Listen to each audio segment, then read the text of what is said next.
이 시각 주요 뉴스입니다. 오늘과 내일 수도권에는 120mm의 국지성 호우가 내릴 것으로 보입니다. 다음 주 초반에는 더 강력한 게릴라 호우가 예보됐습니다. 윤석열 정부 첫 특별사면인 광복절 특사 명단에 이재용 삼성전자 부회장과 신동빈 롯데그룹 회장 등 주요 경제인들이 포함됐습니다. 이명박 전 대통령과 김경수 전 경남지사를 비롯한 정치인은 제외됐습니다. 김건희 여사의 논문이 표절이 아니라는 국민대의 재조사 결론에 대해 국민대 교수회가 이전 검증에 문제가 있다며 관련 자료를 공개하라고 요구했습니다. 국민대 교수회는 재검증을 위한 찬반 투표를 하기로 했습니다. 우리나라 사드를 둘러싸고 중국이 거듭 문제를 제기하자 미국 정부가 한국에 대한 압박이라고 비판했습니다. 미국은 또 북한의 7차 핵실험 가능성을 거듭 경고하면서 모든 비상 상황에 대비하고 있다고 밝혔습니다. 시청자 여러분 안녕하십니까? 토요일 굿모닝 YTN 2부 시작합니다. 첫 소식입니다. 윤석열 정부가 광복절을 맞아 첫 특별 사면을 단행했습니다. 이재용 삼성전자 부회장과 신동빈 롯데그룹 회장 등 주요 경제인들이 사면 복권 명단에 이름을 올렸습니다. 이명박 전 대통령과 김경수 전 경남지사 등 정치인들은 모두 제외됐습니다. 홍민기 기자입니다. 광복절 특별 사면 명단에는 경제인과 노사 관계자 등 모두 1,600여 명이 이름을 올렸습니다. 단연 눈에 띄는 건 이재용 삼성전자 부회장입니다. 이번 복권 결정에 따라 국정농단 사건으로 확정된 취업 제한 5년 처분은 해제됐습니다. 경영권 부당 승계 의혹으로도 재판받고 있는 이 부회장은 국가 경제를 위해 뛰겠다는 짧은 소감을 밝혔습니다. 이번 광복절 특별 사면에 포함돼서 복권이 되셨는데 소감이 어떠세요? 국가 경제를 위해서 열심히 뛰겠습니다. 감사드립니다. 역시 국정농단 사건으로 징역 2년 6개월에 집행유예 4년이 확정된 신동빈 롯데그룹 회장도 특별 사면과 복권 혜택을 받았습니다. 장세주 동국제강 회장과 강덕수 전 STX그룹 회장 등 주요 경제인 2명도 이번 대상에 포함됐습니다. 노사 통합을 위해 허건 한국노총 상임 부위원장 등 노사 관계자 8명도 사면됐습니다. 정부는 이번 사면이 우리 경제에 역동성과 활력을 부여하는 의미라고 설명했습니다. 주요 경제인들에 대한 엄선된 사면을 통해서 다시금 경제 발전에 동참하는 기회를 부여함으로써 경제 위기 극복의 효과를 극대화하고자 하였습니다. 노동 시민단체들은 일제히 비판 목소리를 냈습니다.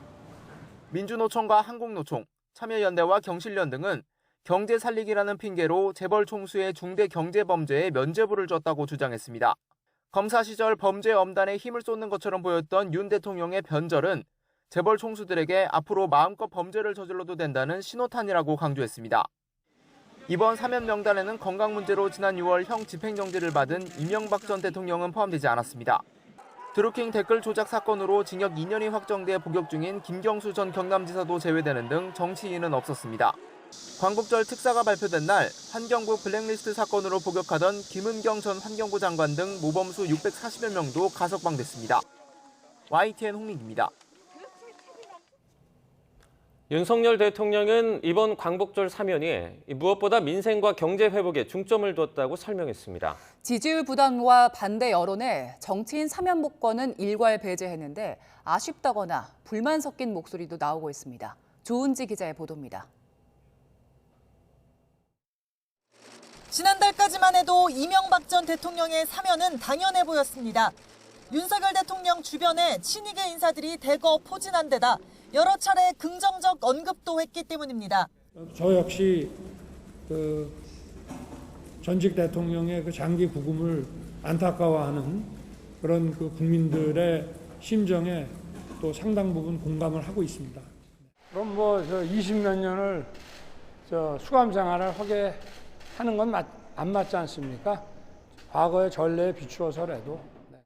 하지만 지난주 윤 대통령 여름 휴가를 전후해 지지율이 20%대로 주저앉았고 MB와 김경수 전 지사 등에 대한 사면 반대 여론도 잇따르면서 결국 정치인은 일괄 배제하기로 기류가 바뀌었습니다.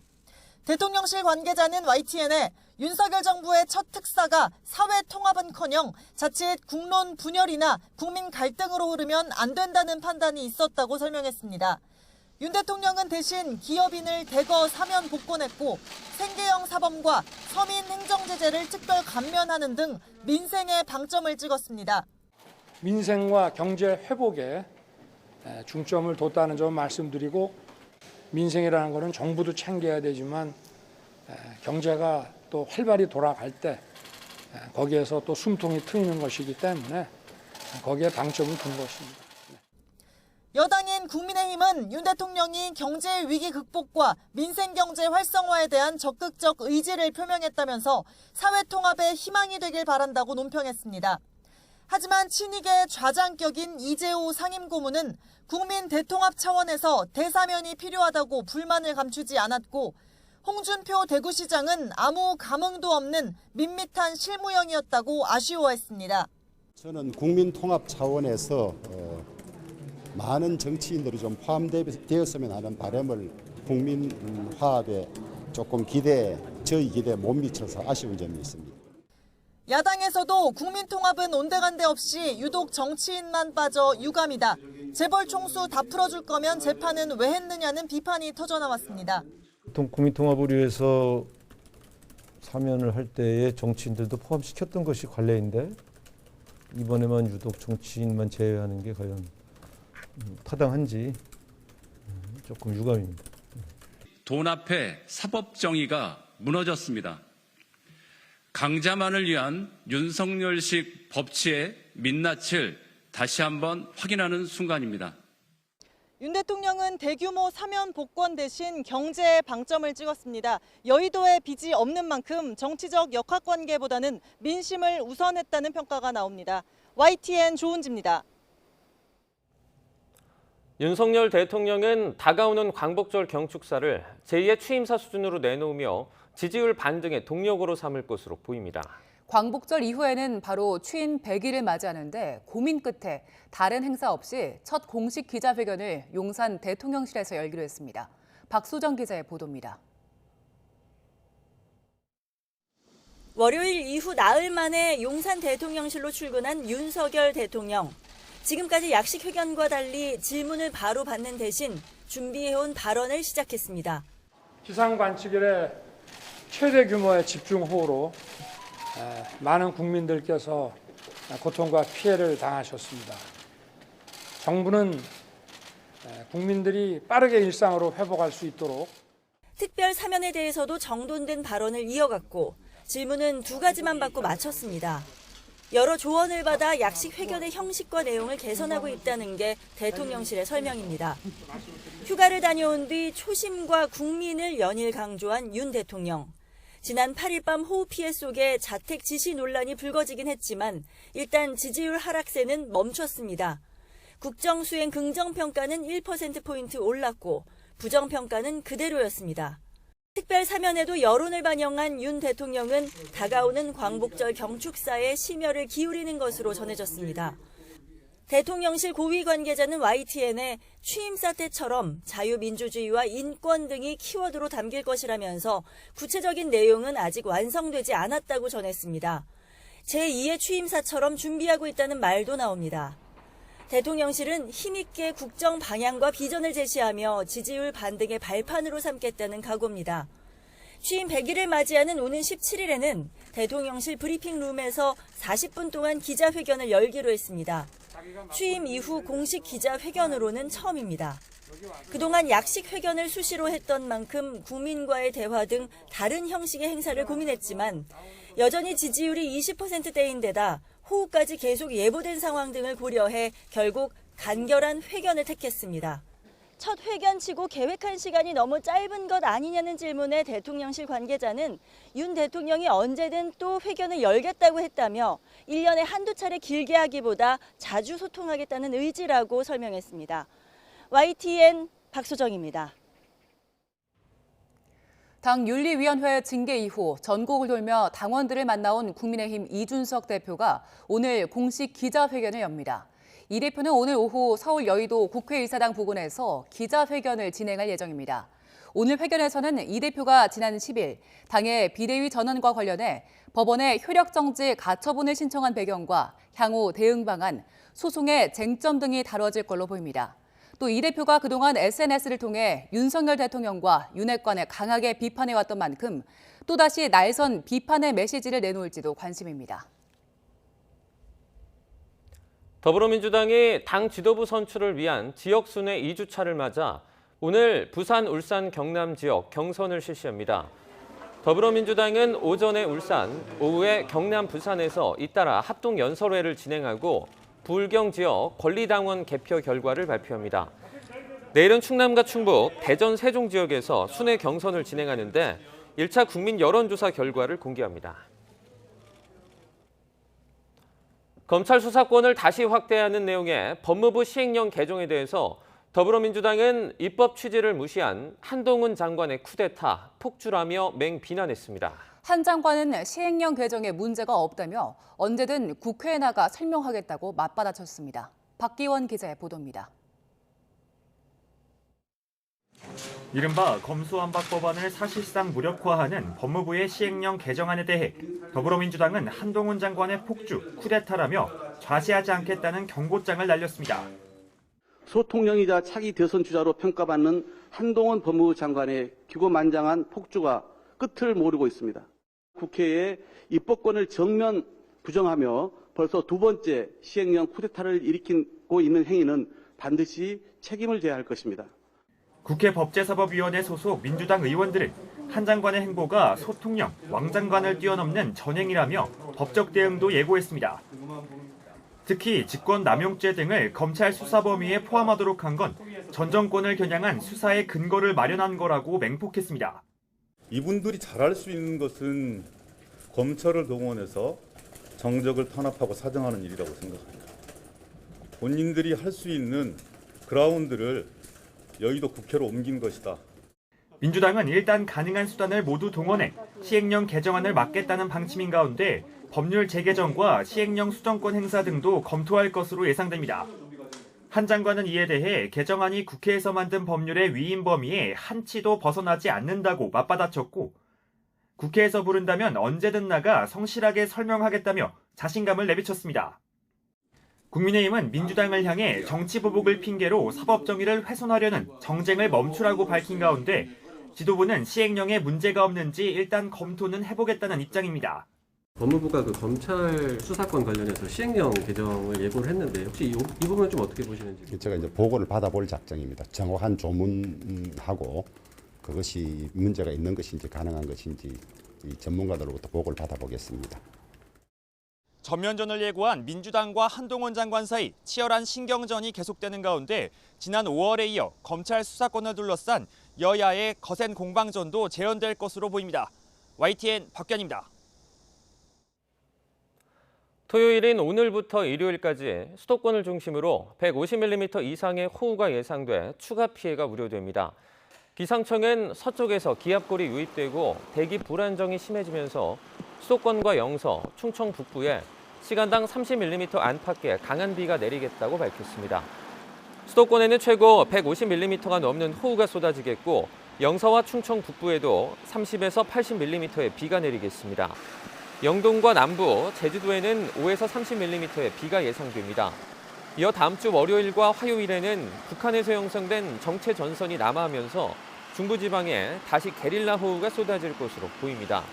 기상청은 주말 오후부터 다음 주 초반까지 국지적으로 강한 비가 이어지면서 산사태와 침수 등 비 피해가 확산할 것으로 우려된다며 철저한 대비를 당부했습니다.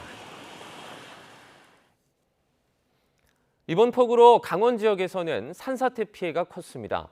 그런데 공교롭게도 산사태가 발생한 곳은 인근에 대규모 태양광 시설이 설치됐거나 간벌 작업을 벌이는 등 인위적 행위가 이루어진 곳이라는 공통점이 있었습니다. 홍성욱 기자가 취재했습니다. 농가 주택을 집어삼키고 생명까지 앗아간 횡성 둔내면 산사태. 200m에 달하는 산 경사면이 속살을 훤히 드러냈습니다. 그런데 토사물 속 유독 눈에 띄는 잔해물. 바로 부서진 태양광 패널입니다. 산사태 발생 지점 옆으로 설치된 대규모 태양광 발전 시설. 3년 전 2만 제곱미터 가까운 부지에 200여 개의 태양광 패널이 설치됐습니다. 태양광 시설을 설치하면 일대 수목을 모두 제거합니다. 당연히 집안이 약해질 수밖에 없는데요. 이 때문에 이번 산사태가 이 태양광 시설과 연관이 있는 것 아니냐는 의혹이 제기되고 있습니다. 주민들은 경사가 완만한 산에서 산사태가 발생한 건 태양광 시설 때문이라고 입을 모읍니다. 나무를 뽑아내고 인위적으로 낸 물길이 폭우를 견디지 못했을 가능성이 크다는 겁니다. 아무리 폭우가 쏟아져도 저 정도는 아니에요. 완전히 그거죠. 인재야. 이게 태양광 시설을 갖다 산마다 다 펼쳐놓으면 어떻게 되는 거예요? 태양광 시설 반대편으로 가봤습니다. 축대 위 철제 펜스가 쓰러지고 토사가 흘러내려 위태로운 모습.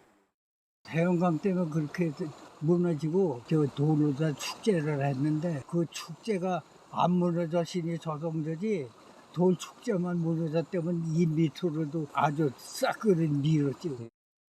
5가구가 고립됐던 횡성 지역 또 다른 산사태 현장도 천재가 아닌 인재라는 주장이 제기되고 있습니다. 폭우가 쏟아진 탓도 있지만 산사태는 나무를 솎아내는 간벌 작업 때문이라는 것.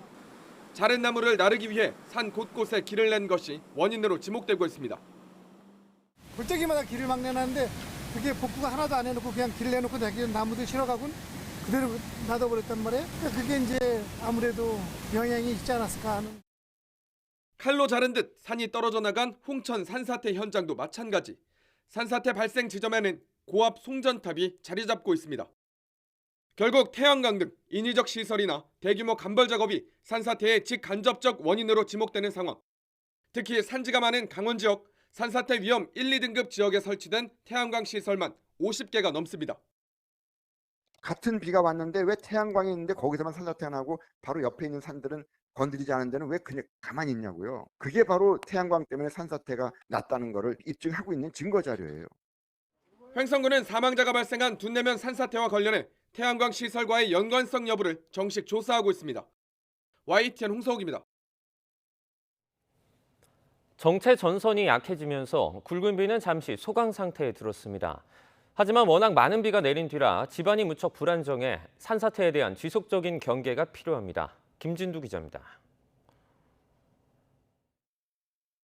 서울에 내린 시간당 100mm가 넘는 폭우에 우면산에는 어김없이 토사가 흘러내렸습니다. 계곡에는 흙더미 진창과 함께 뿌리채 뽑힌 나무들도 보입니다. 바로 20여 미터 앞에는 차들이 다니는 도로가, 그 너머에는 건물까지 있습니다. 토사가 그대로 흘러내렸다면 2011년 16명이 숨진 우면산 산사태가 재현될 뻔했습니다. 상류 측에서부터 내려오는 토사를 하류 측에 있는 사방댐이 막아줌으로써 하류의 아파트, 즉 주거지역으로 토사가 흘러내려가지 않도록. 지난 8일 내린 중부폭우로 발생한 산사태는 모두 69건. 경기도가 27건으로 가장 많고 강원도 25건, 서울 11건, 충청에서 6건이 일어났습니다. 사방댐이 설치되지 않은 곳이 대부분이라 산사태로 인한 피해도 속출했습니다. 사흘 정도 비가 잦아들었지만 산사태 위험이 사라진 것은 아닙니다. 산림청이 산사태 위기 경보를 주의에서 관심 단계로 유지하는 이유입니다. 토양 내에 물이 많이 차 있는 상황입니다. 그래서 조금의 강우가 오더라도 금방 토양 내에 수분이 찰 수 있기 때문에 산사태 적은 비로도 산사태가 발생할 가능성이 높아집니다. 산림청은 다음 주 초반부터 다시 강한 비가 예고됨에 따라 산사태 위험이 크다고 보고 산사태 비상근무 태세를 유지할 방침입니다. YTN 김민두입니다.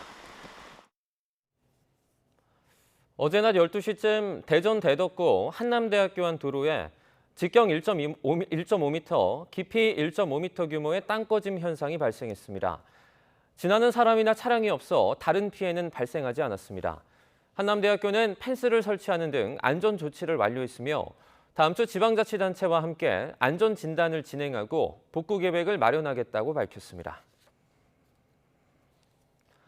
퍼붓던 비가 그치고 나자 곳곳에선 폭우가 핥히고 간 상처가 고스란히 드러났습니다. 경기 여주시에 있는 한 마을은 하나뿐인 마을 도로가 가로막히고 수도와 전기가 끊겨 주민들이 빗물을 받아서 생활해야 했습니다. 황보혜경 기자가 현장을 다녀왔습니다. 경기 여주시 산북면 명품 1위 마을입니다. 마치 산사태가 난 듯 황토색 흙과 돌덩이들이 도로 한가운데를 막아버렸습니다.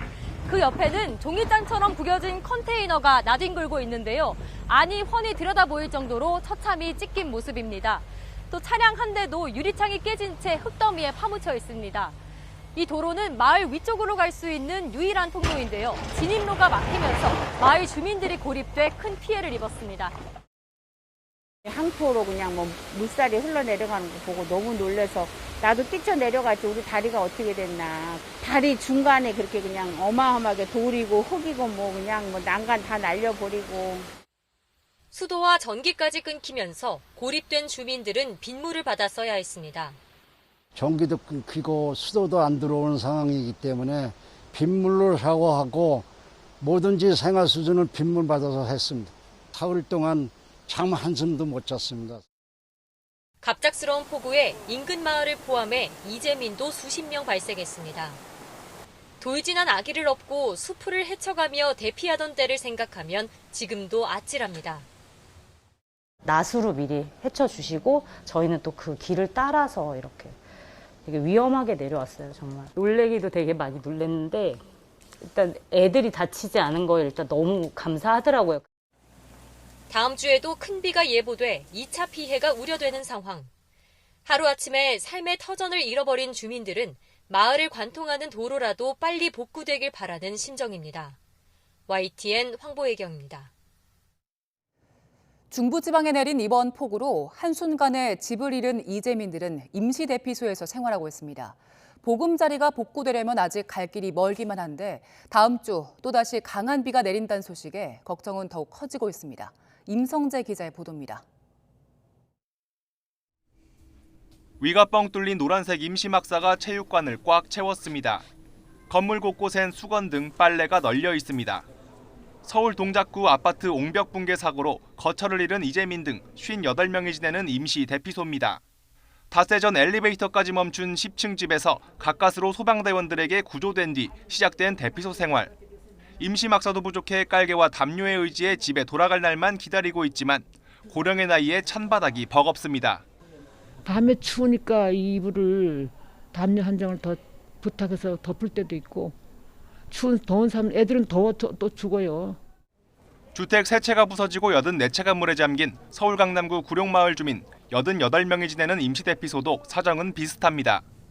스티로폼 매트리스 등 긴급 지원 물품을 받았지만 몸이 불편한 것보다도 20년 이상 살아온 집이 걱정돼 쪽잠조차 자기 어렵습니다.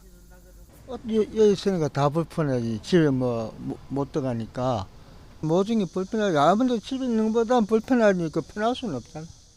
마을에선 자원봉사자와 군인들이 복구 작업에 힘을 보태고 있는데 속도는 더디기만 합니다. 구룡마을 이재민의 집에 나와 있습니다. 물은 모두 빠진 상태지만 바닥은 흙탕물로 가득하고 가재도구들은 모두 젖은 상태입니다. 이재민들은 대피소와 마을을 오가며 안간힘을 다해 흙탕물을 씻어내보지만 다음 주 초 수도권에 예보된 강한 비로 집에 다시 물에 차진 않을까 걱정이 앞섭니다. 키우는 것도 그럴까 봐 걱정돼요. 추나 안 하니까. 지금 대책이 안 써요. 어떻게 될지.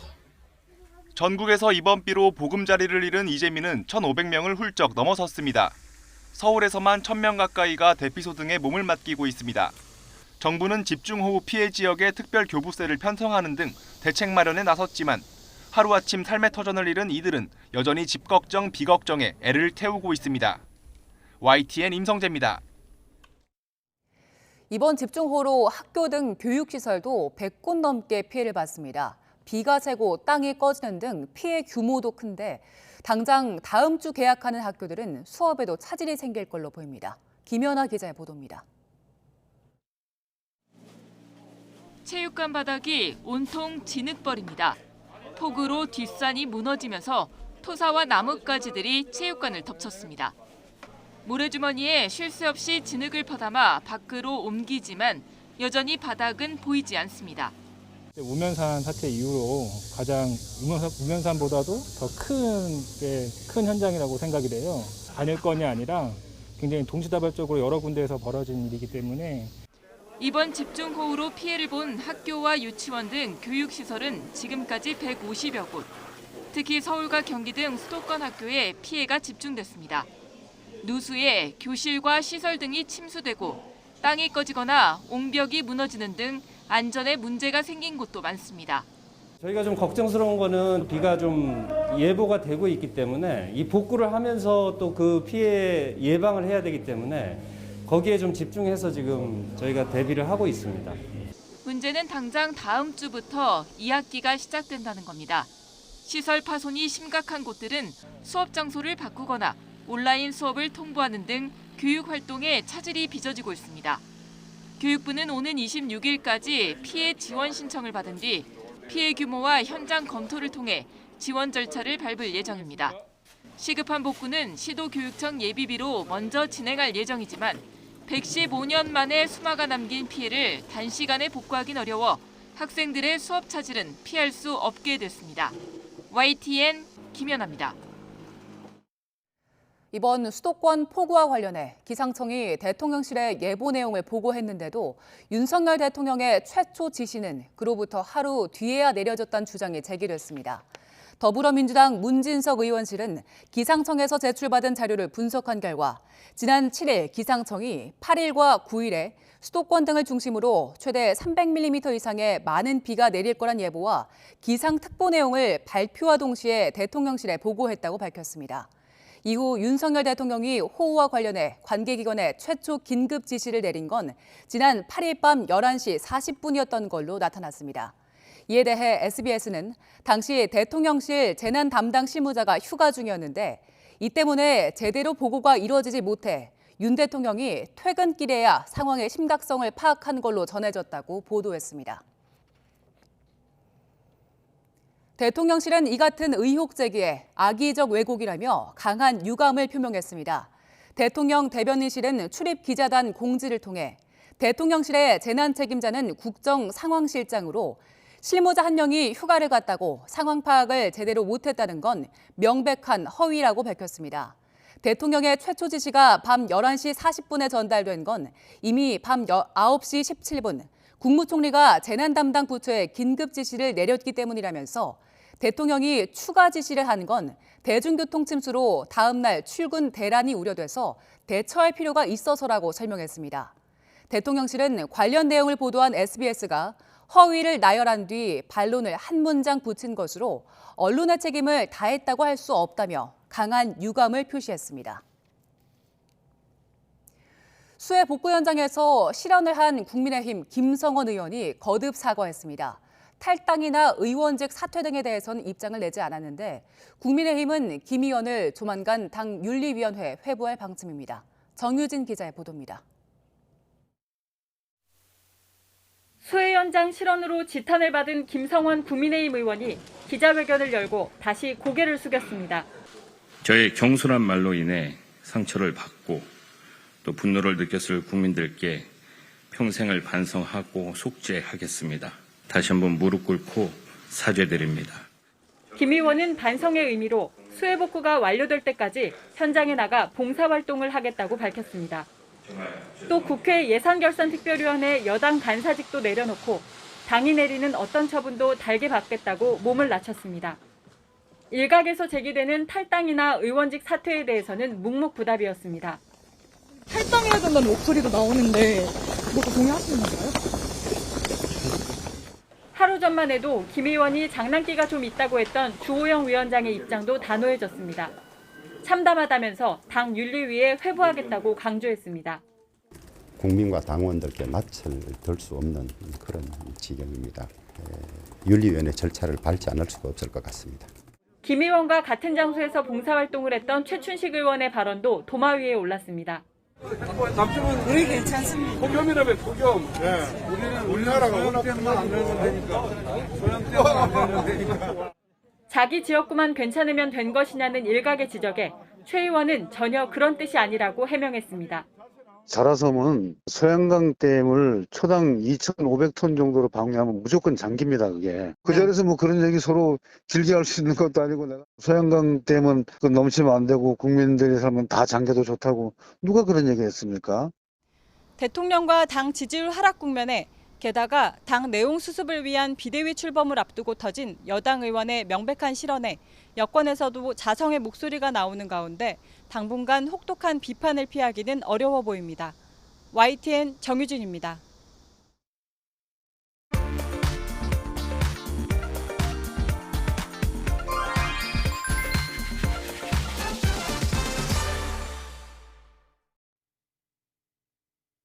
주말에 일찍 눈이 뜨이는 이유 아마 쉬는 날 놀러 갈 생각에 설레기 때문이 아닐까 싶습니다. 게다가 이번에는 광복절까지 있어서 무려 사흘간의 휴일이 주어지는데요. 당연히 이동량도 많겠죠. 예상 소요 시간도 그만큼 더 길어집니다. 특히 강원 지역으로 향하신다면 서울에서 양양까지는 5시간 20분, 강릉까지는 6시간 30분으로 안 막힐 때보다 2배 이상 걸리겠는데요. 곳곳에 비 예보도 있는 만큼 차량 점검 꼭 하고 운전대를 잡으셔야겠습니다.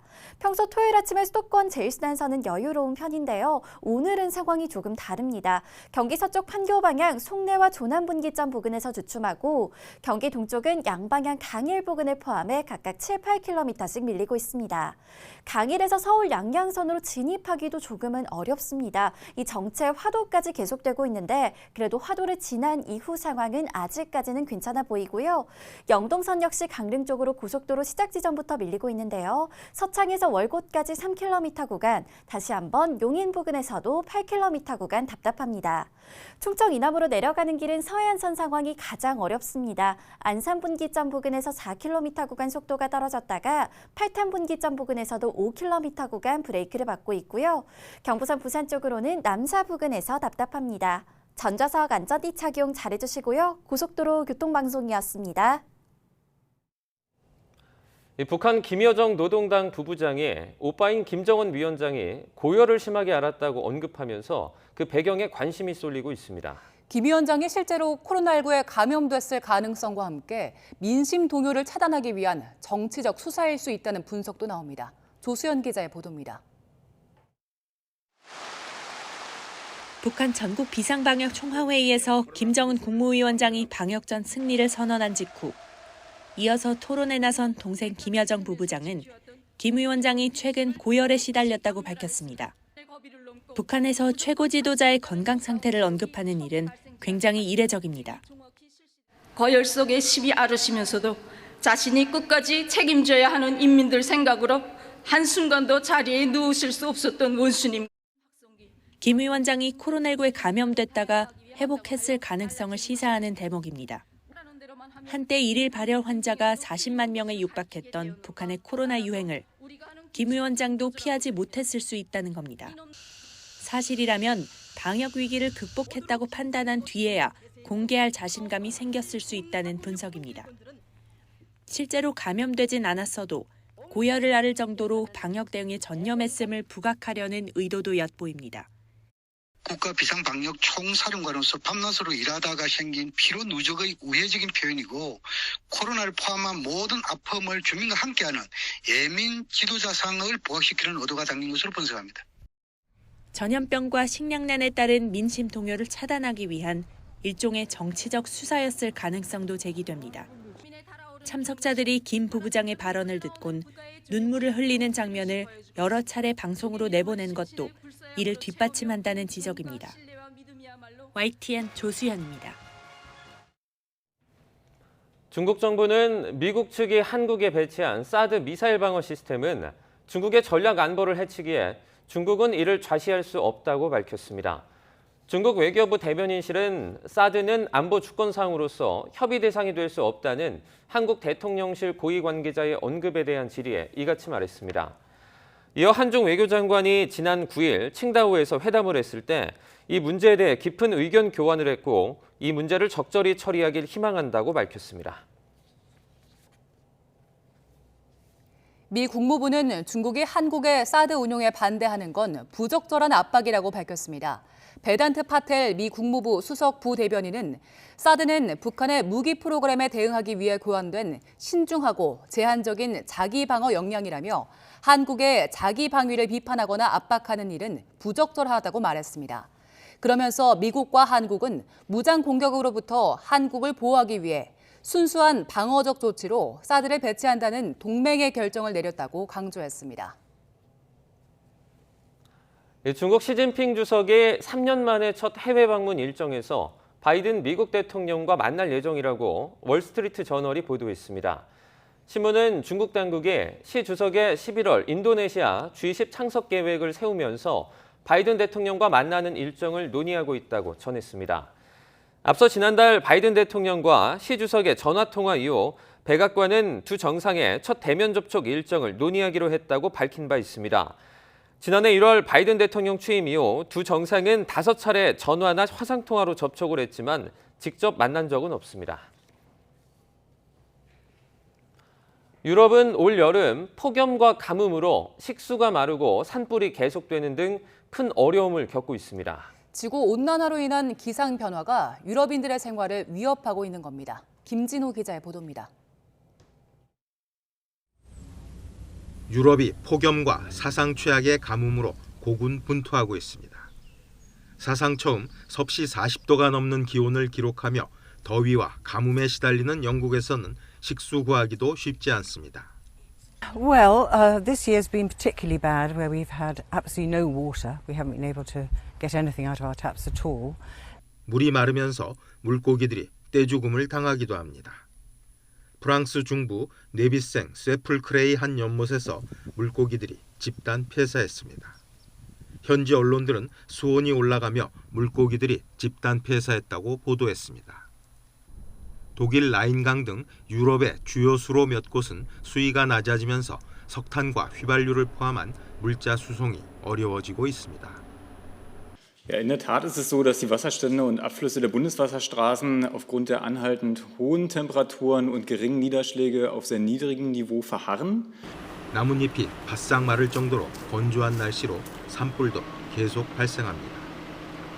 프랑스 남서부를 강타한 산불로 6천 헥타르가 넘는 산림이 타버렸고 수십 채의 주택이 파괴됐습니다. 천여 명의 소방관과 항공기 8대가 투입됐지만 불은 쉽사리 꺼지지 않습니다. 끝날 것 같지 않은 가뭄은 불가리아와 인근 발칸 국가들에서도 수많은 산불로 이어졌습니다. 계속 이어지는 고온과 가뭄에 좀처럼 꺼지지 않는 산불까지 올해 여름 기상 변화는 유럽인들에게 견디기 힘든 고통을 주고 있습니다. YTN 김진호입니다.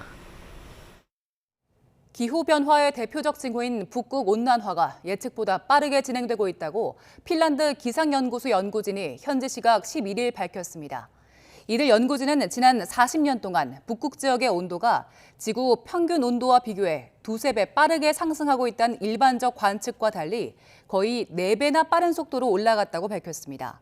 연구진의 보고서를 보면 특히 노르웨이와 러시아 북쪽에 있는 바렌츠해 등 일부 지역은 지구 평균보다 무려 7배나 빠른 속도로 기온이 상승한 걸로 나타났습니다.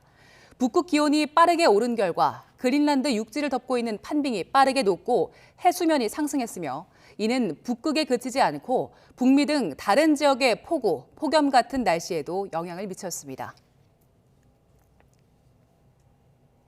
러시아가 유럽에 대해 가스 공급을 거의 끊다시피 하자 유럽연합이 가스 사용을 15% 줄이는 비상계획에 돌입했습니다. 유례없는 폭염에 시달렸던 유럽이 이번엔 혹독한 겨울을 맞이할 걸로 보입니다. 임수근 기자의 보도입니다. 올해 유례없는 폭염에도 불구하고 스페인 당국이 여름 냉방기 사용을 제한하고 나섰습니다. 상점과 사무실, 적개보소 등은 섭씨 27도 이하로 온도를 낮춰서는 안 되고 겨울철에도 난방 온도가 19도를 넘어서는 안 됩니다. 또 상점 문을 열어두는 것도 금지하고 밤 10시 이후엔 윈도우 조명도 꺼야 합니다. Madrid, lo que es el centro, todos los pequeños comercios tenemos las puertas abiertas, porque es una zona muy turística. ¿Qué es lo que pasa? Que el cerrar las puertas también nos limita el cliente. 스페인 정부의 이 같은 조치는 내년 봄까지 가스 사용을 예년보다 15% 줄이는 유럽연합 차원의 비상조치 때문입니다. Como pueda ser Alemania, Italia y otros países del centro y del este de Europa, España tiene también un compromiso de solidaridad con el resto de países europeos.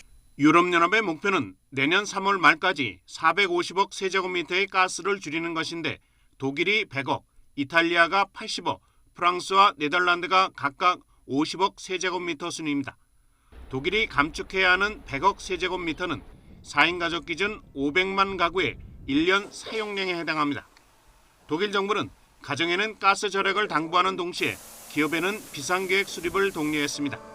가스 15% 감축 계획에 알루미늄과 철강, 유리부품 사용이 많은 자동차 산업에 당장 굴덩이 떨어졌습니다. Wenn sie läuft, können wir die Energie auf einem guten Level halten. Aber sie immer abends auszuschalten, über nachts abzukühlen, morgens anzuheizen, ist irre teuer.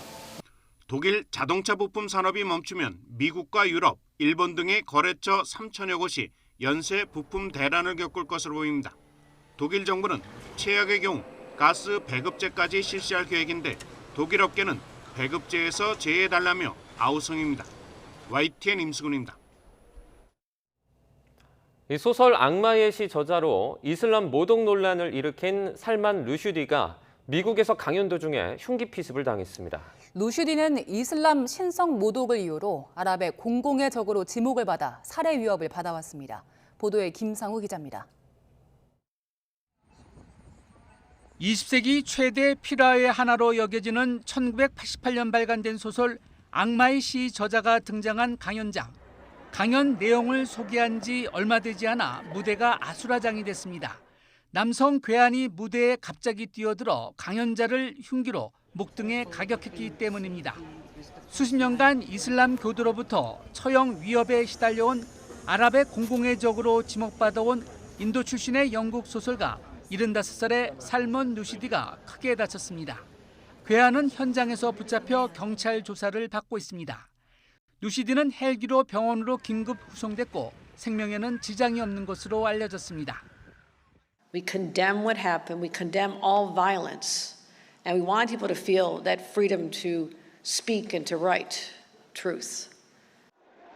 1989년 이란 지도자 호메이니는 악마의 시가 예언자 마호메트의 부인을 창부로 묘사했다는 등의 이유로 루시디를 처형한다는 종교 칙령을 내리고 수백만 달러의 현상금까지 내건 바 있습니다.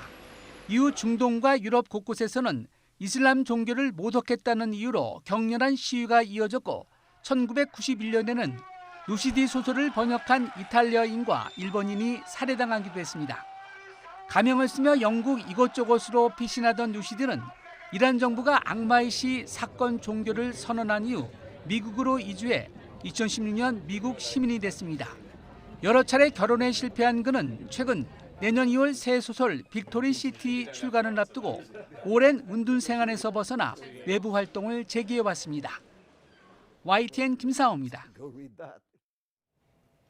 김건희 여사의 논문이 표절이 아니라는 국민대의 재조사 결론 이후 논란이 거세지자 국민대 교수회가 이전 검증에 문제가 있다며 관련 자료를 공개하라고 요구했습니다.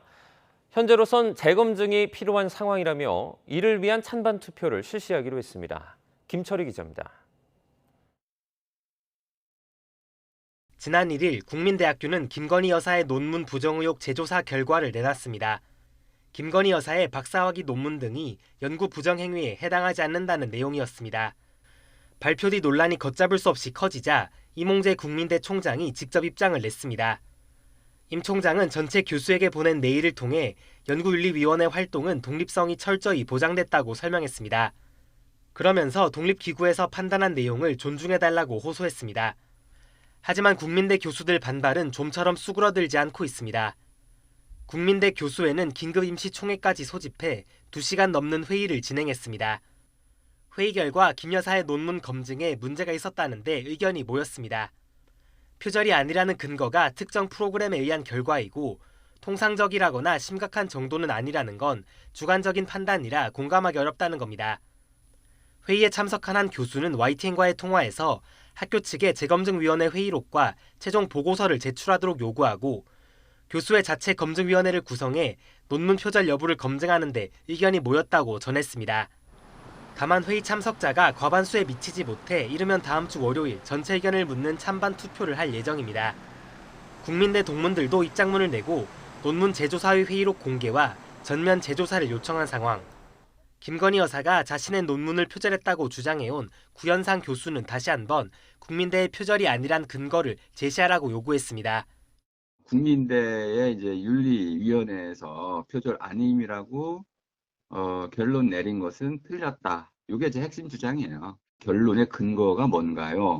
그걸 좀 밝혀주세요. 김건희 여사의 석사학위 논문을 놓고도 숭명여대 동문회와 교수들의 반발이 커지고 있습니다. 하지만 김 여사는 여전히 표절에 대해 입을 열지 않고 있어 논란은 계속 이어질 전망입니다. YTN 김철입니다. 행정안전부 경찰국 신설에 반대하며 전국 경찰서장 회의를 주도했던 류사명 총경이 경찰청 감찰조사에 출석했습니다.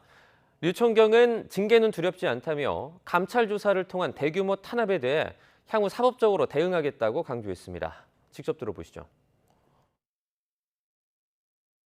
경찰서장 회의는 잘못된 대통령령이 제정됨으로써 우리 시민의 인권을 침해하고 우리 경찰권을 장악함으로써 정치적으로 큰 문제가 있을 수 있는 우리 경찰의 정치적 중립을 지키기 위한 그런 어려운 행위였습니다. 저는 처음부터 말씀드렸지만 징계가 두렵지는 않습니다. 어떤 징계가 있든지 그거는 제 관심 밖입니다. 제가 경찰 생활 35년 했는데 35년 전에 우리 경찰의 모습은 지금하고 비교할 수 없을 정도로 부끄러웠는데 그 35년 전으로 다시 돌아가자는 거죠. 안타깝기 그지없습니다. 직무 명령이 합법적이었는지 아니면 우리 회의가 불법이었는지 이런 걸 사법적으로 별도의 사법적인 절차를 통해서 우리 경찰의 그 순수한 우리 경찰서장들의 의도가 왜곡되지 않았는지를 사법적인 절차를 통해서 확인하고자 합니다. 이른바 우회전 일시정지로 보행자 보호 의무를 강화한 도로교통법 개정안이 시행된 지 이제 한 달이 지났습니다. 하지만 YTN 취재진이 직접 교차로들을 돌아보니 혼선을 빚는 건 시행 첫날과 크게 다르지 않았는데요. 안동준 기자가 현장을 다녀왔습니다. 사거리 건널목으로 진입하는 차량. 오른쪽으로 방향을 틀려다 건널목으로 나서는 사람들을 보고 잠시 멈춰섭니다. 그러자 뒤따라오던 택시기사가 경적을 울리며 빨리 가라고 재촉합니다.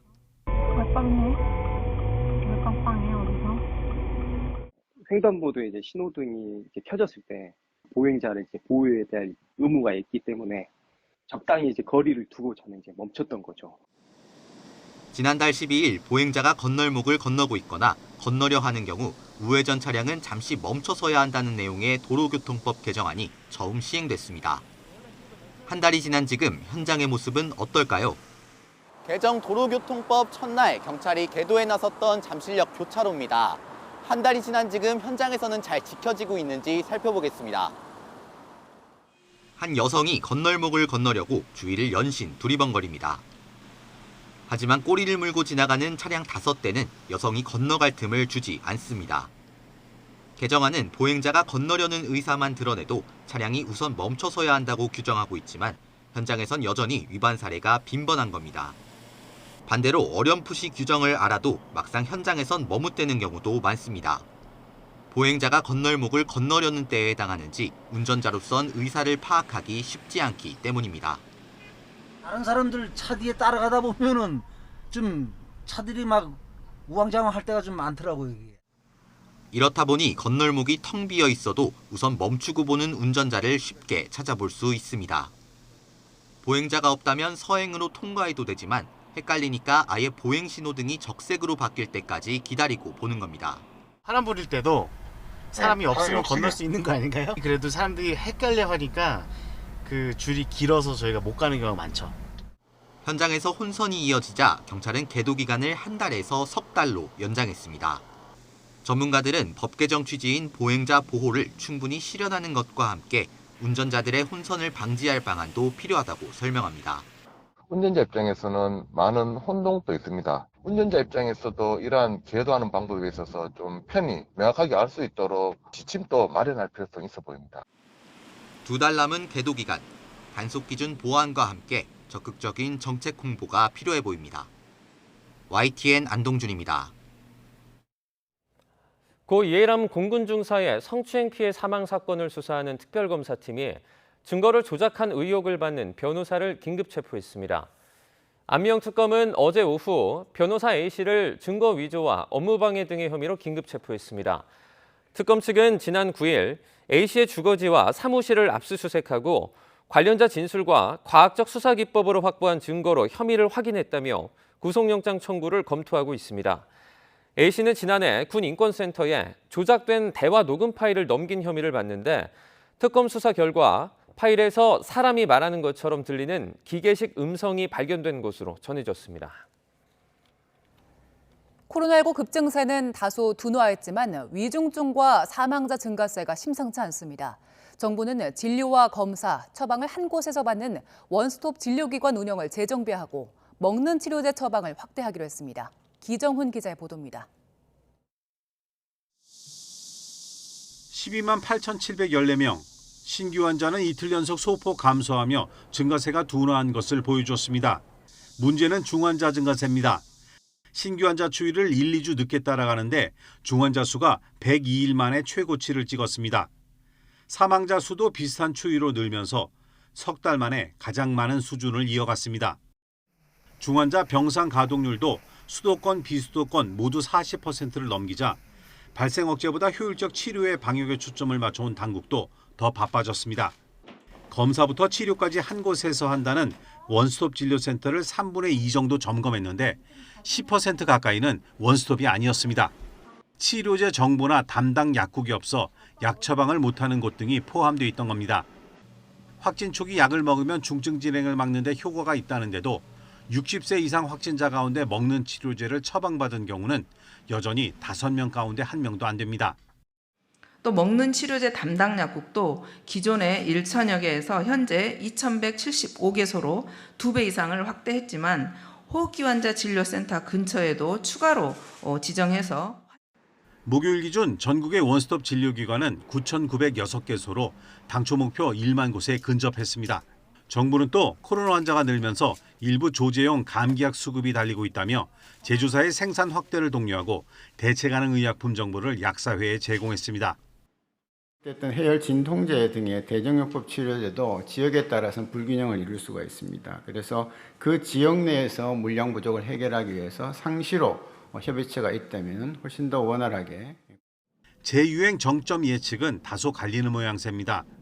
질병청은 하루 확진 20만 명까지 간다고 봤지만 국가수리과학연구소는 23만 명 안팎, 숭실대 연구팀은 29만 6천여 명, 건국대 연구팀은 28만 5천여 명까지 오를 것으로 봤습니다. 방역당국은 휴가철 이동량 등 달라진 유행 상황을 고려해 전문가들과 함께 분석한 유행 전망치를 오는 16일 발표할 예정입니다. YTN 기정훈입니다. 어젯밤 9시까지 전국 17개 시도에서 코로나19 확진 판정을 받은 사람은 11만 9,072명으로 집계됐습니다. 그제 같은 시간대 집계치보다 5,785명 적습니다. 지난달 말 일주일 새 확진자가 2배가량 느는 더블링 현상이 나타난 것에 비하면 확진자 증가폭은 확연하게 줄어든 모습입니다. 식품의약품안전처는 미국 제약사 베루가 개발한 먹는 형태의 코로나19 치료제 사비자볼린에 대한 사전 검토에 착수했습니다. 이는 식약처에 대한 사비자볼린에 대한 비임상과 임상, 품질 자료에 대한 사전 검토가 신청된 데 따른 겁니다. 사비자볼린은 바이러스가 세포 내에서 증식하는 데 필요한 미세수관 생성을 저해해서 바이러스 복제와 염증 작용을 억제하는 방식의 코로나19 치료제입니다. 부산의 한 조선소에서 수리 중이던 선박에 폭발이 일어나 모두 5명이 다쳤습니다. 서울의 한 아파트에서는 빈집에 불이 나서 40여 명이 대피하기로 했습니다. 이준엽 기자의 보도입니다. 주차장 한복판에선 25톤 화물차 아랫부분에서 불길이 타오릅니다. 어제 저녁 8시 20분쯤 중부 내륙고속도로 창원 방면 영산 휴게소에 주차된 차량에 불이 붙어 1시간 만에 진화됐습니다. 운전자가 대피해 인명피해는 없었지만 차량과 안에 실린 식자재가 불에 탔습니다. 그보다 1시간 전에는 서울 둔촌동의 한 아파트 11층에서 불이 나 40여 분 만에 꺼졌습니다. 빈집에서 난 화재였지만 거실과 안방이 모두 불에 탔고 아파트 주민 40여 명이 한때 대피했습니다. 소방선이 연신 물을 뿌리고 조선소가 연기로 자욱합니다. 어제 오후 3시 20분쯤 부산 감천항에 있는 조선소에서 수리 중이던 896톤 석유 제품 운반선에서 폭발이 일어났습니다. 낚시를 하다가 갑자기 엄청난 폭발음을 쿵 하고 하니까 약간 흔들렸거든요. 어선들이 많이 뭉쳐져 있는 데서 연기가 엄청나게 났어요. 폭발로 난 화재는 50여 분 만에 진화됐지만 용접을 하던 2명이 2도 화상을 입는 등 작업자 4명이 다쳤습니다. 옆에 정박한 원양어선 러시아 국적 선원 1명도 파편에 맞아 병원으로 옮겨졌습니다. 해경과 소방당국은 용접 중 유류 탱크에서 폭발이 일어난 것으로 보고 사고 원인을 조사하고 있습니다. YTN 이준엽입니다. 국제 에너지 가격이 오르면서 한국전력이 상반기에만 14조 원이 넘는 적자를 냈습니다. 한전은 이제 자체적으로 충격을 흡수하는 건 불가능하다며 전기요금 인상과 민간 발전사의 과도한 이익 규제가 필요하다고 주장했습니다. 보도에 이승윤 기자입니다.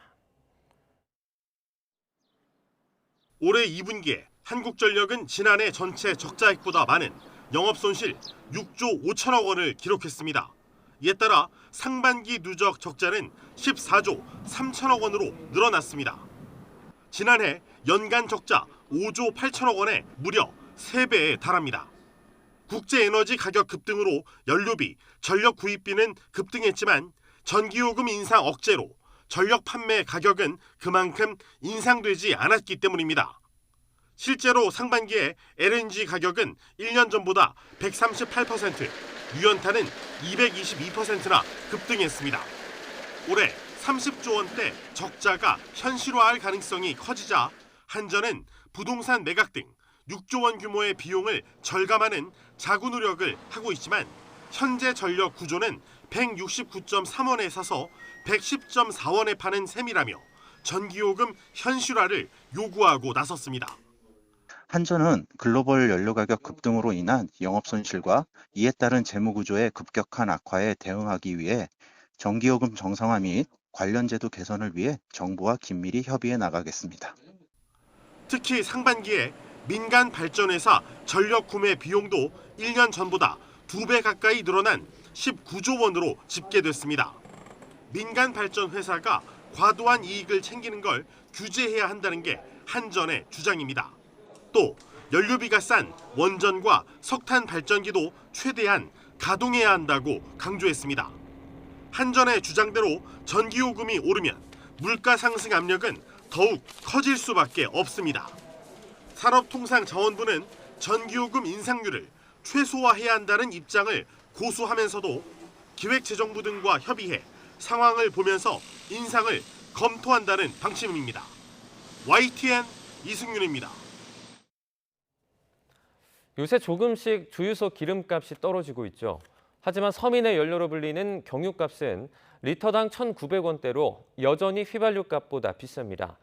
당분간 경유값과 휘발유값의 격차는 더 크게 벌어질 것으로 보입니다. 권남기 기자입니다. 그동안 국내 경유값은 무섭게 치솟았습니다. 주유소 기름값이 매일 신기록을 세우던 지난 6월, 휘발유값이 1년 전보다 30% 정도 오르는 동안 경유는 무려 50% 이상 뛰었습니다. 이게 원래는 경유값이 휘발유 가격보다 싸서 경유차를 애용하는 사람들도 많을 텐데 최근 국제유가 안정세와 유류세 인하에 따라 주유소 기름값이 조금씩 내리고 있지만 경유는 유독 그 속도가 더딥니다.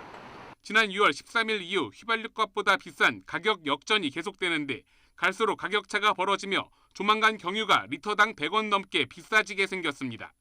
문제는 경유값 고공행진이 끝날 기미가 안 보인다는 점입니다.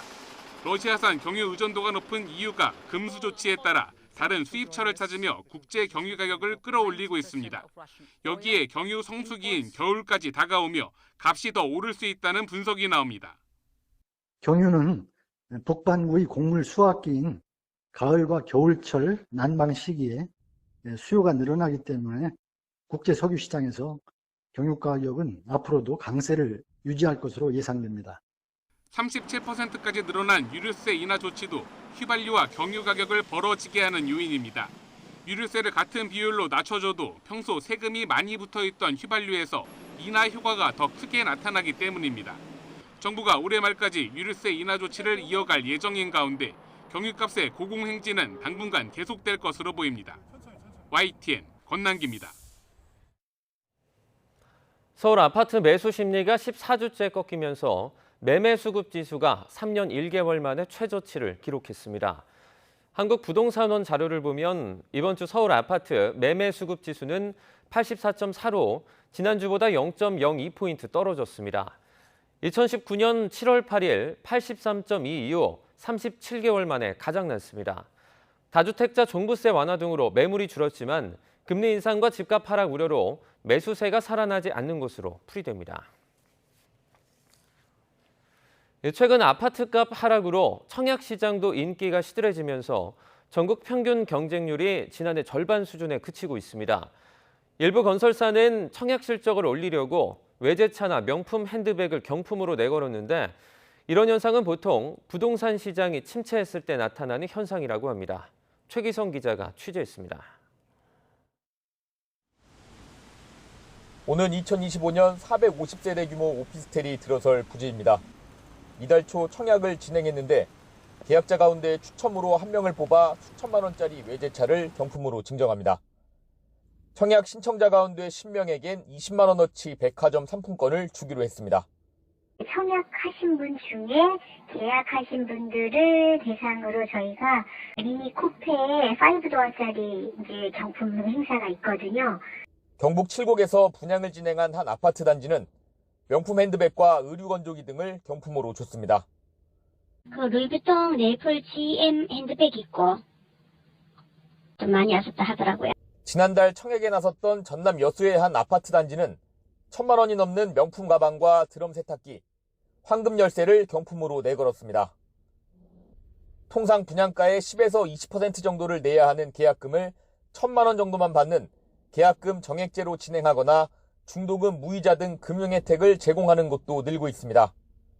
청약 경쟁률은 떨어지고 미분양 주택은 늘어나는 게 이런 현상의 배경입니다.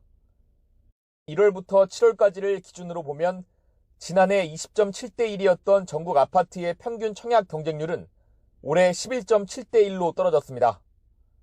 서울은 111.4대 1에서 29.8대 1로, 경기도는 29.2대 1에서 9.9대 1로 줄었습니다. 반면 지난해 12월 17,000여 호였던 전국의 미분양 주택수는 올해 6월엔 27,000여 호로 급증했습니다. 수도권과 지방 역시 증가세입니다. 건설업계에서는 경품 마케팅이 부동산 시장 침체의 신호라고 진단합니다. 10여 년 전쯤에 이제 금융위기 이후에 그런 부동산 시장이 좀 이제 침체기였던 상황이 있었는데 그럴 때 이제 이런 입주 마케팅 사례들이 좀 활성화돼 있던 걸로 알고 있습니다. 입지나 조건이 좋은 곳에만 청약 수요가 몰리면서 비슷한 사례가 늘어날 거라는 분석도 나옵니다. 지역별 양극화가 심화되는 국면이라고 볼 수 있습니다. 공급 과잉, 미분양 우려 지역에서는 청약률을 높이기 위해 경품 이벤트나 유리한 계약 조건을 내건 분양단지들이 나타나는 분위기입니다. 경품은 미끼일 뿐입니다. 오히려 더 정확한 판단이 필요한 시점입니다. 수요자 입장에서 활용할 수 있는 혜택은 최대한 활용하면서 입주 뒤 가치 상승 여부까지 판단해 옥석 가리기에 나서야 한다고 전문가들은 조언합니다. YTN 최기성입니다. 지난 6일 지방선거를 앞두고 벌어진 민주당 전북지사 경선 불법 의혹과 관련해 경찰이 송하진 전 지사 자택과 부인의 차량 등을 전격 압수수색했습니다.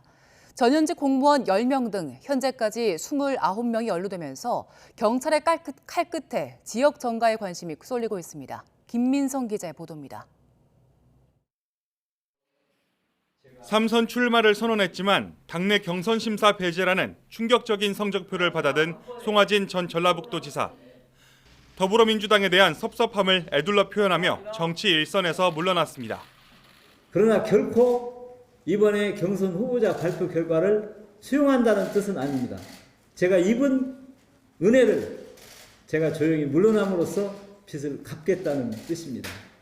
그로부터 나흘 뒤 전방위적인 수사가 시작됐습니다.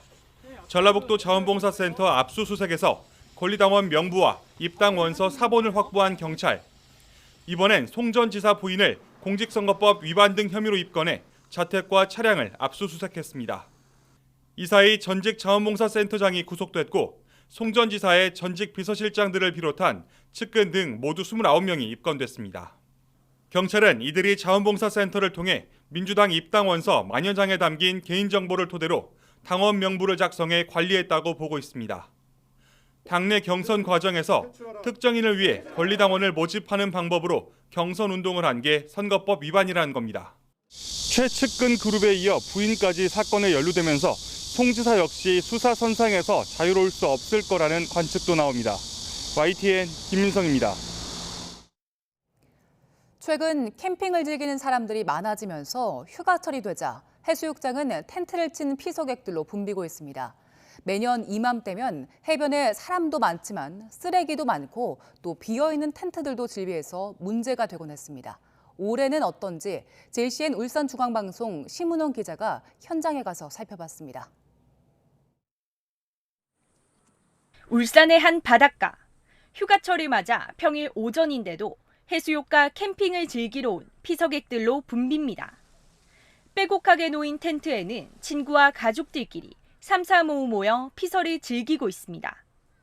문제는 쓰레기. 매년 휴가철이면 해수욕장은 피서객들이 버리고 간 각종 쓰레기로 해안가가 더럽혀지곤 했습니다. 그러나 최근에는 캠핑을 즐기러 온 일명 캠핑족들이 늘었지만 오히려 종량제 봉투를 챙겨 다니며 뒷정리까지 신경 쓰는 모습도 볼 수 있었습니다. 저희 같은 경우는 그냥 재활용 따로 재활용 봉투 이런 데 모아가지고 재활용 가지고 웬만하면 종량제 다 저희가 여기에서 다 정리를 해가지고 웬만하면 가져가는 식으로 하죠. 지자체에서는 해변 금지 행위를 알리는 안내 현수막을 설치하고 해안가 정화를 위해 단속과 관리도 진행하고 있습니다. 그전보다는 많이 좋아졌어요. 왜냐하면은 지금은 각자들이 음식물을 가지고 오고 이러니까 쓰레기 봉투, 빈 봉투를 가와가지고 묻고 남았는 거를 가지고 이래 많이 가요. 하지만 피서객들이 설치해둔 것으로 보이는 텐트 중에는 사람 없이 빈 텐트만 덩그러니 놓여 있기도 합니다. 이른바 알박기용 텐트로 캠핑족들이 언제든 드나들기 위해 설치해둔 겁니다. 장기간 설치해둔 텐트는 엄연히 공유 수면법에 위반돼 형사처벌까지 받을 수 있습니다. 캠핑을 즐기는 사람들이 많아지면서 시민의식이 높아지고 있지만 여전히 장박 텐트와 같은 고질적인 문제가 남아 있습니다. JCN 뉴스 심은홍입니다. 최근 무더위가 이어지면서 산과 주택가 등 곳곳에서 벌집 신고가 접수되고 있습니다. 벌집을 성급히 제거하려다가 쏘이면 치명적일 수 있기 때문에 주의가 필요합니다. KCTV 제주방송 김경임 기자의 보도입니다. 주택 화단에 있는 나무에 주먹만한 크기의 벌집이 달려 있습니다.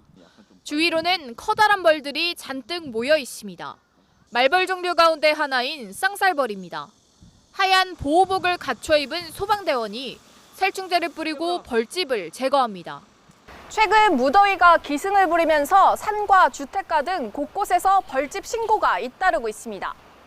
얼마 전에는 제주 시내에 위치한 절과 주택 등에서 벌집이 있다는 신고가 접수되는가 하면 서귀포시 붉은오름에서는 숲길을 걷던 어린이집 교사와 원아 등 8명이 벌에 쏘여 치료를 받기도 했습니다. 번식을 준비하는 벌들의 활동이 활발해지고 있는 겁니다. 올 들어서도 지난달까지 벌써 900건이 넘는 신고가 접수돼 벌집 제거가 이루어졌습니다. 최근 3년간 제주에서 접수된 벌집 제거 요청 신고는 4,300여 건. 이 가운데 절반가량이 여름철인 7, 8월에 집중되고 있습니다. 도심에서 발견되는 벌들은 대부분 꿀벌이긴 하지만 말벌 종류인 쌍살벌도 발견되고 있습니다. 쌍살벌은 공격성은 낮지만 일반 벌보다 독성이 강한 만큼 주의해야 합니다. 최대한 자세를 낮춰서 천천히 20m 정도 이상 안전지대로 대피하신 후에 신속하게 119에 신고해 주시면 되겠습니다. 신고 시에 벌집의 크기와 위치, 또 높이 뿐만 아니라 벌의 종류까지 말씀해 주시면 출동 시에 많은 도움이 될 수 있습니다. 만약 벌에 쏘였다면 플라스틱 카드 등으로 침을 긁어 빼낸 뒤 즉시 가까운 병원을 찾아야 한다고 전문가들은 당부합니다. KCTV 뉴스 김경임입니다. 천년고찰 백양사와 충령산 휴양림 등으로 이름난 전남 장성이 호남 음식문화 1번지를 선언하고 나섰습니다.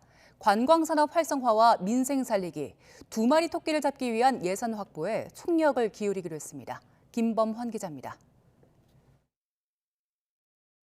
봄에는 장성 황룡강 눈치를 아름답게 수놓는 흐드러진 꽃의 향연. 도심 속에 각박하게 있다가 이렇게 꽃 있고 좋은 곳 나오니까 기분도 좋고 상쾌하고 정말 꽃들이 많네요. 예, 이쁘네요. 가을에는 백양사 아기 단풍이 마음까지 곱게 물들이고 장성호 수변공원은 쉼을 선사합니다. 장성군이 유네스코 문화유산 피람서원 등 풍부한 관광 자원을 바탕으로 국립 남도음식진흥원을 유치해 맛의 도시를 만들겠다고 선언했습니다. 호남의 자랑인 음식을 특화시켜서 장성의 고유한 먹과 맛을 위해서 장성의 막걸리 5대 막걸리를 조성해서 장성의 음식 관광의 새로운 전기를 마련하도록 하겠습니다. 화합과 변화를 내세운 장성군의 가장 큰 현안은 낙후된 지역 경제 활성화. 전남 22개 시군 가운데 인구가 14위인 장성의 예산은 고작 20위에 머물고 있기 때문입니다. 장성군은 우선 민생 경제 안정을 위해 모든 국민에게 일상회복지원금 30만 원씩을 지급하기 시작했고 소상공인들에게는 20만 원씩이 추가로 주어질 예정입니다. 제가 도의회 의장과 전국 시도의장협의회 회장을 맡으면서 쌓아온 인맥을 총동원해서 국비나 도비 예산을 적기에 확보하고 올 한해 예산 6천억 시대를 열 수 있도록 하겠습니다. 새로운 일꾼을 맞은 전남 장성군이 관광산업 활성화와 민생 살리기 두 마리 토끼를 잡기 위한 힘찬 발걸음을 내디뎠습니다. YTN 김범환입니다. 한국 영화 대작들이 잇따라 개봉하면서 오늘부터 이어지는 사흘 연휴엔 치열한 맞대결이 펼쳐질 예정입니다. 흥행은 좀 주춤한 양상인데 이번 사흘 연휴에 활기를 되찾을지 주목됩니다. 김지선 기자의 보도입니다. 이 정도 기밀이 샜다는 건 분명히 여기에 그것도 윗선에 두더지가 있다는 거 아닙니까? 제가 구멍 한번 파볼까요? 정보기관에 잠입한 스파이를 찾아가는 첩보 액션 영화 헌트. 배우 이정재 씨의 감독 데뷔작으로 개봉 전부터 예매율 1위를 기록했습니다. 색출 과정에서 서로가 서로를 의심하게 되면서 팽팽한 접전을 펼치다가 현재 관객 수 1위는 이순신 3부작 한산. 좋은先生罰はなされるでありましょう. 왜군과 맞서는 조선 수군의 활약이 광복절 특수를 일으킬지 주목됩니다. 항공기 테러를 다룬 첫 한국 영화 비상선언은 화려한 캐스팅을 자랑합니다. 지금 우물쭈물대다가 저 사람들 다 죽어. 유독 이 영화는 참 여러 가지 인간 군상의 모습들이 나오고 인간의 밑바닥까지 보이게 되는 그런 상황들이 있어요. 아마 그런 것들을 보면서 더 자기 자신을 대입시켜서 영화를 보게 되지 않을까. 이번 연휴 기간 스크린 맞대결을 펼칠 한국 영화 대작들입니다. 모두 250억 원 넘는 제작비가 들어갔지만 아직 손익분기점을 넘긴 작품은 없습니다.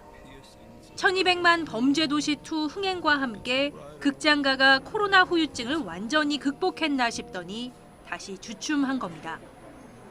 통상 연중 최다 관객이 드는 8월 첫 주말.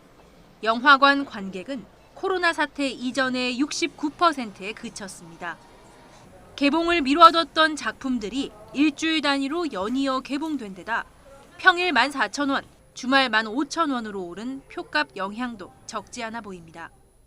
영화 표값이 많이 오르고 실제로 그 가족 단위의 영화 관람하는 게 굉장히 그 부담이 많이 되는 상황인데요. 호불호가 갈리거나 좀 논쟁을 유발하는 영화들은 리스크를 안으면서까지 보러 가지 않으려는 심리적 저항감이 있는 것 같습니다. 본격적인 휴가철이 끝나자마자 찾아온 사흘 연휴.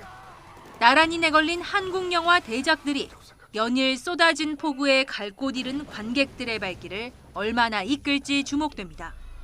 YTN 김지선입니다. 이중섭 작가의 작품 90여 점을 한자리에 모은 이건희 컬렉션 특별전이 개막됐습니다. 애틋한 가족 사랑이 엿보이는 대표작과 함께 담배 은박지에 그려낸 은지화와 엽서화들도 선보였습니다. 김태현 기자의 보도입니다. 만 40세에 작고한 천재화가 이중섭의 작품만을 전시한 이건희 컬렉션 특별전. 국립현대미술관이 소장하고 있던 10점과 고 이건희 회장 유족이 기증한 이중섭 작품 104점 가운데 80여 점이 출품됐습니다. 작가가 직접 키우며 관찰하던 닭과 병아리들, 물놀이를 즐기는 아이들의 모습을 경쾌한 붓질과 밝은 색감으로 그렸습니다. 작가가 30대 때 그린 두 작품은 이번에 처음 공개됐습니다. 서로 손을 잡고 즐겁게 춤을 추는 가족들과 두 손에 놓여있는 새를 그린 작품 두 점은 약 40년 만에 세상에 나왔습니다. 작가는 담배 은박지에 정교하게 그린 독창적인 은지화로도 유명합니다. 이 작품은 자신을 포함해 단란한 4인 가족을 그리고 있는 화가 이중섭의 모습이 담겨 있습니다.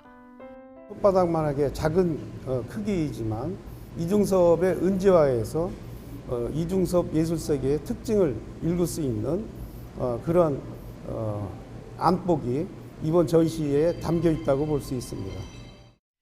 일본 유학과 원산 거주 때 그린 엽서화 30여 점도 전시됐습니다.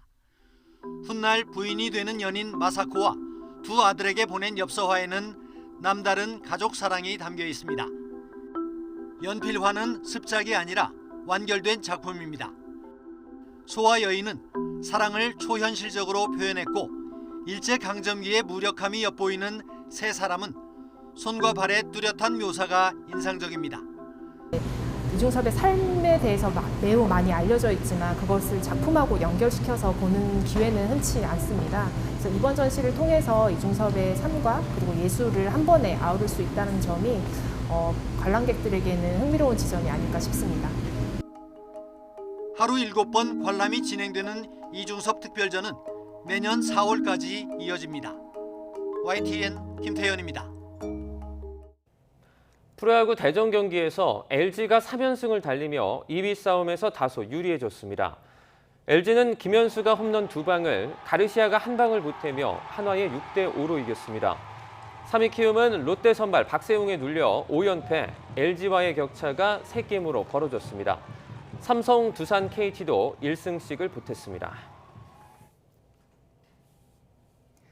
한국 수영의 간판 황선우가 주 종목이 아닌 자유형 50m에서도 가뿐하게 우승했습니다. 대통령배 대회 일반부 자유형 50m 결승에서 황선우는 22초 73의 기록으로 한국 기록 보유자인 양재훈을 제치고 1위에 올랐습니다.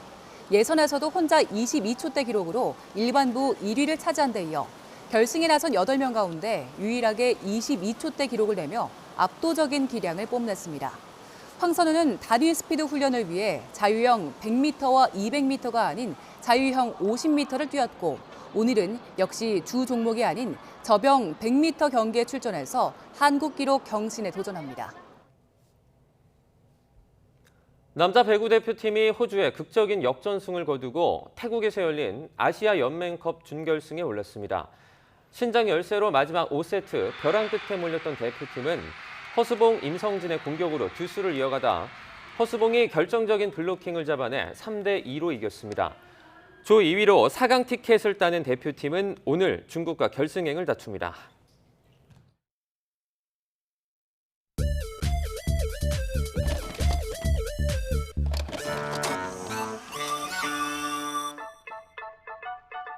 여름방학입니다. 여러분 신나야지. 지금 복도에서 받침하고 있는 어린이들 교실로 들어갑니다. 방학 동안 영어를 열심히 배워서요. 제일 하고 싶은 것은 독서입니다. 알록달록 색칠한 생활계획표에 방학 동안 할 일을 꼼꼼히 적었습니다. 방학생활계획표 우리 짰거든요.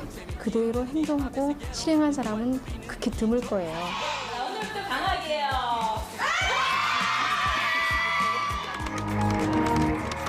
초등학교가 방학에 들어가면서 이곳을 찾는 어린이들의 수도 더욱 늘고 있습니다. 저 아침에 왔는데요. 여기 문 닫을 때까지 안 갈 거예요. 학교보다 바다가 더 좋고요. 개학이 안 끝났으면 좋겠어요. 어느새 개학을 앞둔 초등학생들. 그러나 아직까지 방학 숙제를 끝내지 못한 학생들은 발등에 불이 떨어졌습니다. 방학 생활을 하나도 안 했다가 이틀 만에 끝냈거든요. 일기도 거의 다 못 썼고요. 밤새야죠, 뭐. 그 숙제 못한 부분은 제가 좀 신경을 써서. 휴일 미술관과 박물관은 이처럼 밀린 방학 숙제를 하려는 학생들로 여느 때보다 더욱 북적였습니다. 서점 바닥은 독후감 숙제 고민에 빠진 아이들로 아예 임시 도서관이 돼버렸습니다. 서당을 드나드는 체험도 일기장에 적어 두고 기억할 추억입니다. 친구들과 같이 한문을 배우니까 참 재밌어요. 삭막한 도심을 빠져나온 어린이들은 자연의 신비를 몸으로 배우며 방학을 맞고 있습니다. 즐거웠었는데요. 방학이요. 좀 서운해하는 거. 어느새 끝나버린 여름방학을 아쉬워하면서 친구들을 만날 꿈에 부풀어 있습니다.